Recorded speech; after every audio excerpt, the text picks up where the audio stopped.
Ήμουν μόλις 6 χρονών όταν πήραμε το ρημάδι το ευρωπαϊκό. Πανηγύρια και κακό το είδα στην τηλεόραση. Αντίθετα με όλη την υπόλοιπη χώρα που ήταν μέσα στο σεφ εκείνη την ώρα. 15.000, τώρα είναι 10 εκατομμύρια. Το μπάσκετ έγινε μόδα χωρίς κριτήρια. Τα παιδιά γέμισαν γήπεδα και γυμναστήρια. Κομπάνες απ' τα φροντιστήρια. Τον Αγγλικό να δούμε NBA. Σικάγο εναντίον LA. Ο Τζόρνταν έβαλε 36. Ο Magic έδωσε 20 assist. Το Worthy κάρφωσε δε στο replay. Αυτοί θα κρίνουνε τους τελικούς. Λέει. Όμως σε μένα κάτι άλλο μου άρεσε. Τα screen, τα blockout και το ξύλο χώρας Grand Sam Perkins, Casey Green. Μου άρεσαν ο Charles Oakley και ο Kevin Willis. Όλοι βλέπαν γκάλι, κανείς δεν ήθελε να γίνει Ριπηρίδης. Γελούσανε μαζί μου και με παίρνανε στην πλάκα. Βούτα για τις χαμένες βάλες, κοίτα το μαλάκα. Δεν με νοιάζε ποτέ να σκοράρω, όμως θα θέλω τα rebound και θα κάνω τα πάντα για να τα πάρω. Ας βγει ο ώμος μου, ας γίνει κρόσια το γόνατό μας. Κάτσω 8 μήνες εκτός, είναι δικό μου. Είναι το rebound μου, καταλαβαίνεις. Εγώ είμαι το στοιχείο του παιχνιδιού που δεν περιμένεις. Δεν με χαλούσε καθόλου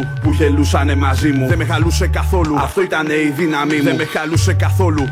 Δεν ακολουθούσα την αγέλη, τα rebound τα μαζεύει όποιος τα θέλει πιο πολύ. Αυτά ήτανε τα ντέρμπι της ζωής μου και γουστάρω. Επιθετικό rebound να πάρω, την μπάλα πάλι έξω. Δεν θέλω να σκοράρω, το σνομπάρω κι ασουτάρω. Θα το χάσω επίτηδες να πάρω κι άλλο. Δεν το έκανα για τα στατιστικά, σοβαρά το έκανα εσωτερικά, κομπλεξικά, καθαρά. Ήτανε το δικό μου παιχνίδι με τα δικά μου πάθη. Να είμαι ο καλύτερος του μάτς χωρίς να βάλω καλάθι. Ήθελα ξύλο, άμυνες και τάπες. Να παίρνω φάουλ επιθετικά, να κλέβω μπάλες. Δεν μ' άρεσε ο Γκάλι και ο Μακαρίτης ο Ντράζεν. Δεν ήθελα να γίνω Τζόρνταν, δεν προβλεπόταν, ήθελα να γίνω Ρότμαν.